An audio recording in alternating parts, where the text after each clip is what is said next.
want to go back. He wants to go back. I want to go back to the farm. Go back far away from home, with a milk pail on my arm. I miss the rooster, the one that used to wake me up at 4 a.m. down on the farm. I'm Scott Boehm. They call me the old farmer. Some of you may remember a few episodes back that I mentioned that Jamie Perkins got his hand tangled up with a joiner and lost some fingers. After hearing what happened to him, I carefully thought out a way to make a piece of equipment that's not a handheld unit safer by hooking tally lights up to it, or a trouble light or some such thing. So every time you turn it on, the light would come on and you would know the machine was on. The problem with Jamie was, Jamie didn't realize that he had left the joiner on and he was using it for a table for putting pieces of wood on it that he had processed through another machine. And then a bit later on, what happened was his hand got caught in the joiner and took off several fingers. Ever since this tragic mistake had happened with Jamie, I have been extremely cautious and kept alert on how I was handling equipment. Safety was top-notch. I was using the equipment as carefully as I could, keeping safety as the #1 issue. Well, I'm working on a wood project, and I'm using a belt sander, and this one happens to be from Harbor Freight. I tend to buy lower quality equipment, and if I find out that I use it a lot, then when it's time to replace, I will get a quality piece of equipment. But at the time that I purchased it, I did not know how often I would use it. The design of the belt sander is that the exhaust comes out almost like a crevice tool on a vacuum sweeper, and I did not like the way that the dust collection was working. I wanted to figure out a way to hook it up to a shop vac and keep the dust down.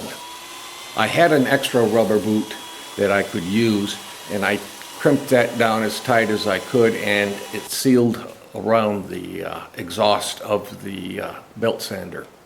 And then on the other end, I stuck in a piece of PVC, just the length of it. I didn't cut it to length or anything. I just wanted to see if it worked. I got everything to fit. I had it turned on, and I wanted to see if I needed to hold the belt sander differently. So I was trying different positions of holding it to see if I needed to change the way that I held the sander. And I inadvertently got an index finger onto the 60 grit on the belt sander. The unit was on, and I'm carefully moving my hands around to different positions to make sure that I could hold it in a safe manner with this exhaust system on.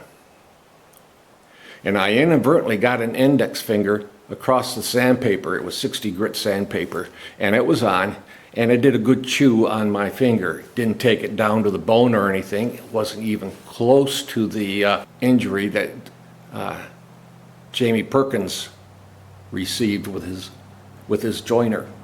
I would say it's been roughly 20 years since I've injured myself with a piece of equipment other than these two caveats. I've been known to hammer a nail in holding it and the first hit of the hammer was so hard it drove the nail into the piece of wood, and I nailed my thumb on it, which caused me to river dance for a few minutes until the pain subsided. The other thing was picking up slivers of either steel or wood as I was doing a project, but I never got injured because I always used a belt suspenders and rivets approach to doing a project. But this time I inadvertently let an index finger wander a little bit, and the end of the finger got chewed up a little bit. I didn't need to go and see a doctor or anything. It wasn't that serious, but it needed a big bandage to protect it. So This is, again, an extra warning to all of you.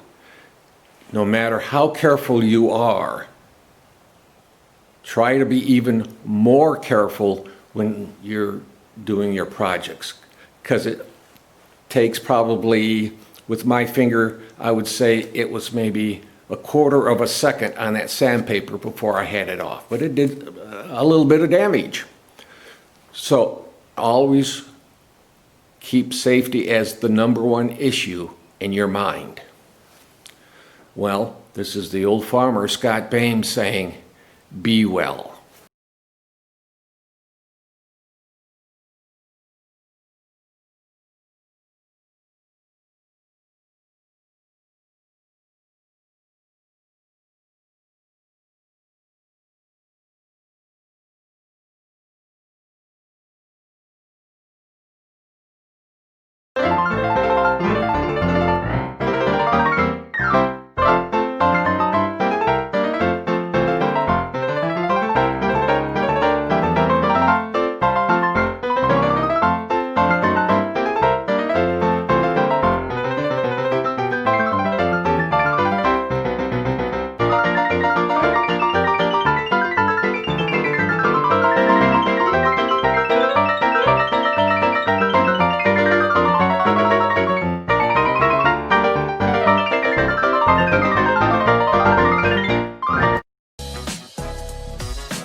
Well, as entertaining as this is, we have to come to an end for today. We'll see you next time.